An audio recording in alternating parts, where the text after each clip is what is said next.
विश्व के सभी मानवों को वैद्य गुरुदेव मिश्र का नमस्ते। Life style and world peace YouTube channel में आप आते हैं, इसके लिए ढेर सारी साधुवाद, बहुत सारी बधाइयाँ। Life style and world peace YouTube channel में आते ही आप लाइक करें, सब्सक्राइब करें, बेल आइकन बटन को दबाते हैं, कमेंट में अपना विचार लिखें, मोबाइल नंबर छोड़ें, अपने कंट्री का नाम लिखें। अगर आप पुण्य के भागी बनना चाहते हैं तो आप सब्सक्राइब के साथ साथ शेयर जरूर करें। विशेष परिस्थिति में किसी चीज़ के बारे में समझने के लिए हमारा संपर्क नंबर है 94 71 26 98 82। आज हम चर्चा करेंगे सर्दी खांसी क्या है और इससे स्वास्थ्य पर क्या प्रभाव पड़ता है। पर्यावरण में हो रहे वैश्विक परिवर्तनों ने मौसम परिवर्तन के चक्र को अनेक तरह से प्रभावित किया है। हाल फिलहाल तापमान में अधिक गिरावट इन परिस्थितियों का भी एक परिणाम हो सकती है। तापमान में कमी या तापमान में बढ़ोतरी हमारे आसपास प्रदूषकों की बढ़ती मात्रा सेहत के लिए अनचाही मुसीबत का सबब बन सकती है। लगातार बढ़ती ठंड अनेक लोगों को मौत का कारण बन सकती है। अचानक बहुत पारा अधिक बढ़ जाने से भी हमारे लिए खतरा का संकेत हो जाता है। फिलहाल पारा देश भर में अनियमित हो रहा है। इस कठिन मौसम में भी अस्पतालों में सांस संबंधी pneumonia, flu, cold, diarrhoea, heart attack, stroke, high blood pressure जैसी अनेक रोगियों की संख्या लगातार बढ़ती जा रही है। कोहरा वायुमंडल के जलवाष्प के संघनित होने के से बनता है, कमोबेश हानि रहित होता है, लेकिन धुएं और सस्पेंडेड पार्टिकल्स छोटे छोटे प्रदूषक कणों के इर्द गिर्द जमने से बना प्रदूषित कोहरा हमारे शरीर के लिए किसी विपरीत से कम नहीं होता। इस वजह से मानवों के आंखों में जलन, आंसू, नाक में खुजली, गले में खराश, खांसी के लक्षण आमतौर पर सामान्य रूप से देखी जाती है। बच्चे से लेकर के बूढ़ों के लिए यह दिक्कतें और भी ज़्यादा होती है। दरअसल यूँ भी सर्दी के साथ ही सांस की नली की संवेदनशीलता तुलनात्मक रूप से बढ़ जाती है, जिससे सांस की नली सिकुड़ती है।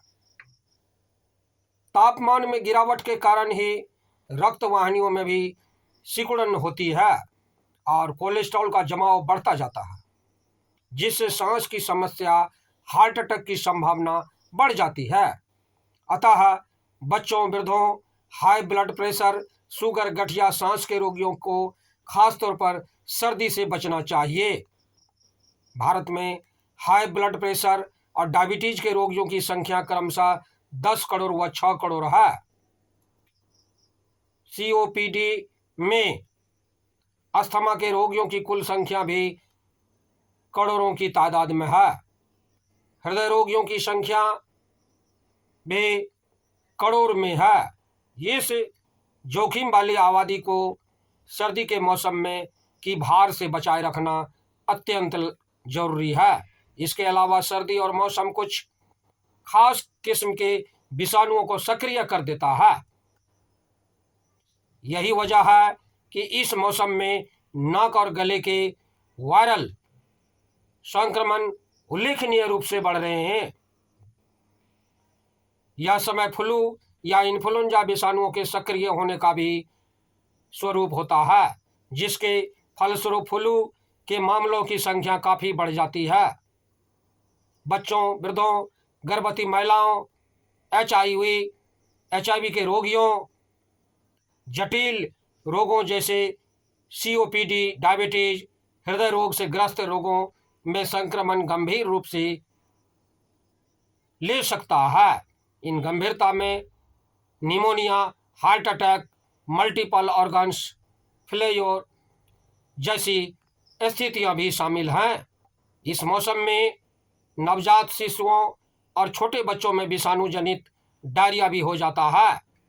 इस दौरान होने वाला डिहाइड्रेशन अगर सही तरह से उपचारित न हो तो खतरनाक हो सकता है। वृद्धों में हड्डी के जोड़ों से रोगों की पीड़ा में सर्दी के कारण बढ़ जाता है। इसमें हम क्या करें? सर्दी से बच करके रहें। पूरा शरीर ढकने वाले कपड़े पहने। सिर और गले को खास तौर पर ढकें। सर्दी के कारण हाथ धोने की अच्छी आदत न छोड़ें। यह कवायद आपको जुकाम और फ्लू बीमारियों से बचा कर रखती है। रोज स्नान करें, लेकिन गुनगुने पानी से। न नहाने से खुजली, त्वचा, फंगल इन्फेक्शन हो सकता है। पर्याप्त नींद लें।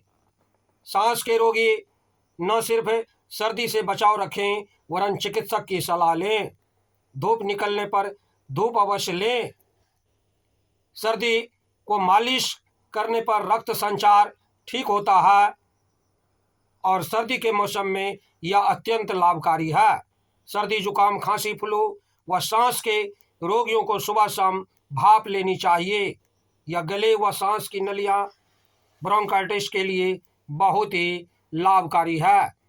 सर्दी में मॉर्निंग वॉक नहीं उतना करना चाहिए।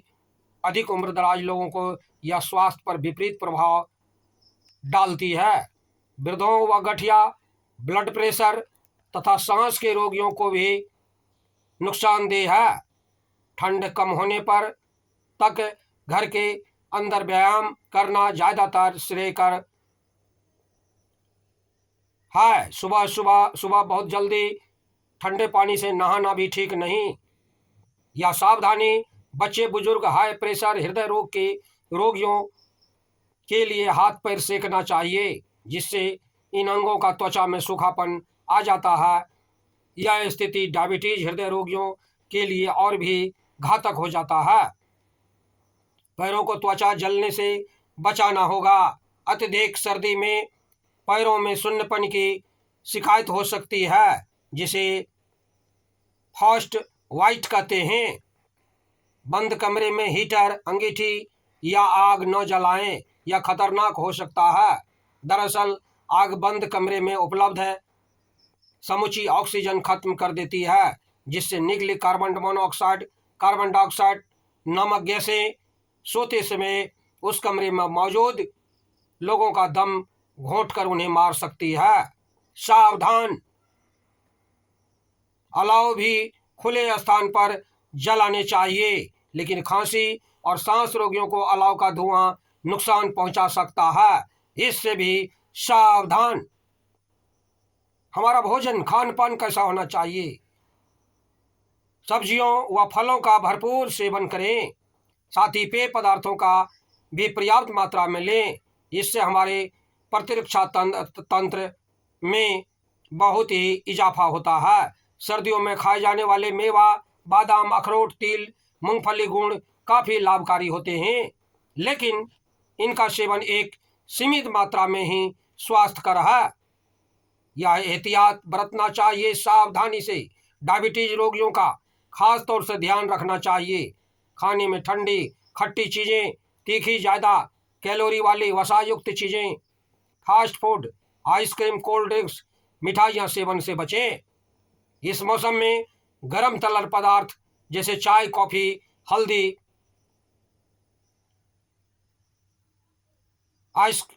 दूध व सूप अधिक मात्रा में लेने चाहिए। साथ ही खिचड़ी व तिल से बनी व्यंजनों का प्रयोग करना चाहिए। जटिल रोगों से ग्रस्त लोग अपने भोजन में, खान पान में व औषधियों का ध्यान रखें। आवश्यकता पड़ने पर तुरंत अपने चिकित्सक से संपर्क करें। इस प्रकार देखते हैं कि मानव जीवन के लिए सर्दी में और स्वास्थ्यवर्धक हमारे क्या होगा, इस पर हमने अभी बताए। हमें ध्यान रखना होगा, सावधान रहनी होगी। सर्दियों के मौसम में हमें क्या करना है, किस तरह से हमें स्वस्थ रहना है। बंधु, हमारे life style and world peace YouTube channel में आते हैं, इसके लिए ढेर सारी साधुवाद, बहुत सारी बधाइयाँ। आप अगर पुण्य के भागी बनना चाहते हैं तो आप सब्सक्राइब के साथ साथ शेयर जरूर करें।